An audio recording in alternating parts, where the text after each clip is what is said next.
Good day, everyone. Thank you for the invitation to spend this little time with you. I'm indeed honored.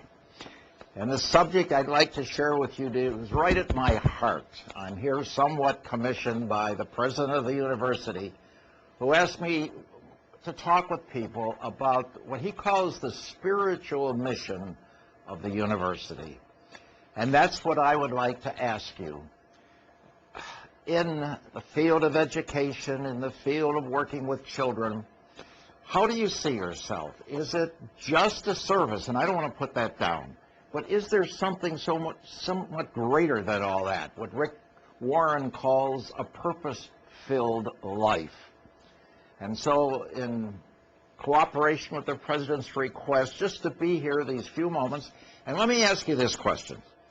Suppose right now you were connected with some other university and getting your degree or your education or seeing your future. What specifically makes you who you are because you're here with the University of Dayton? Excuse me. What is it that would kind of mark all this for you? And I would hope that your response would be, after at least when I finish, that we belong to the Marianist UD Charism mission of spirit community. That what makes us distinctive is the gift that the University of Dayton has been given by its founding group called the Marianists. And that's why I'm here, to ask you for just a moment to reflect on that. That you're something special. That now that you are part of the University of Dayton, whether it's even an online course or taking classes or whatever it may be, we at the university consider you to be part of us. You are now in this whole understanding. And so to just deepen that a little bit. First of all, if I could tell you about myself.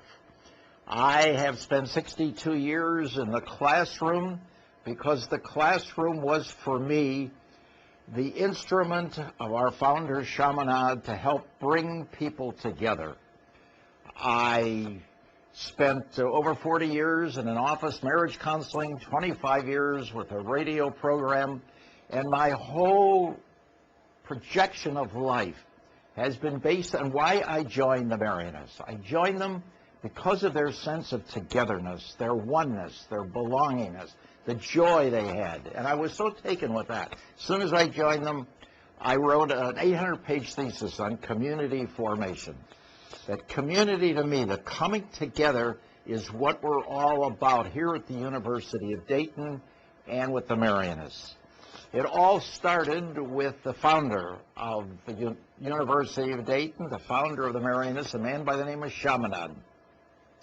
Chaminade lived in France when they were cutting heads off during the French Revolution, and he wanted to bring his country back, and he felt the answer. Now, he put it on a very religious plane. I'm opening it up to anyone who comes together. He said that if people could come together and support one another and belong to one another, that would be the answer to bring his country back. He established this group called Sodalities, and some of these young men who were so taken with this inspiration formed the first group of Marianists. 7 women did the same, and on our campus we have priests and brothers. I happen to be one of the Marianist priests. We have Marianist sisters, and they form the basis of the foundation of the university. And now it's spread out to all kinds of wonderful people. Like right now I have Roshanda here looking at me, and I have John taping me. These are all part of the whole Marianist coming together. Chaminade chose as the patron of this coming together community concept the strong woman of the Bible, Mary. As he said, the essence, the spirit of the Marianists is the spirit of Mary, and the spirit of Mary is the spirit of community. Bethlehem, the first community, on to Nazareth, on to Cana when she had the wine flowing, the first public feast in the Bible. I hope you often, someday when you're old enough, will drink wine as a means of bringing people together, creating community. Then at Calvary, when everybody else is fleeing, she's there. in the upper room, and everybody's gone. Mary was community, so he chose her very much. The basis is so much in the Bible, wherever two or three come together. And so that's who we are, and that's what you've become now by entering into this Marianist UD belongingness.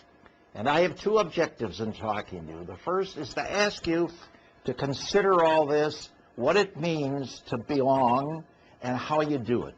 By, big words now, by increasing the intentionalizing of your belongingness to whatever group.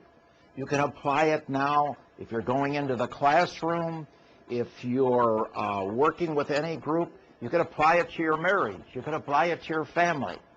That now, once you're Marianist, you've been given a special grace and charism to try to bring people together, not just have a family, but to have a spirit family, a family that's really together, that belongs to each other.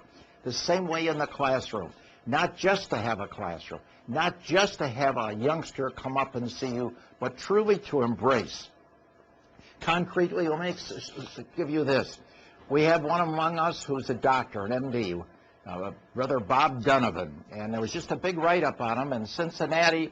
He works in a very poor area, and he's got a van, and he'll stop the van, and all the poor people come out. They know he's coming. And one of the homeless men is in there and says this: other doctors come and serve us, and that's wonderful, and we appreciate it. But when Dr. Bob comes, he embraces us. He respects us. He loves us. It's not just service. And I would hope that you would see whatever you're doing right now or your future, working with young people. Here they come into our lives. Many of them have had bad experience of being embraced and loved, maybe from homes that left a lot to be desired, and they come into your life. And yes, there has to be the discipline in the classroom, and there has to be all that on a rare occasion, hopefully what we might call tough love.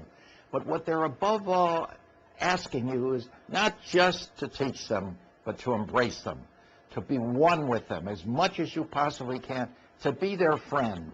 That is the Marianist charism, and to intentionalize that. That's what I would like to do with my life.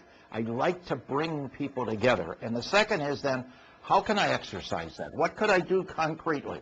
Just take your life right now, whatever community you're in, the group you're living with, the people that are your friends. What could I do to become a greater friend?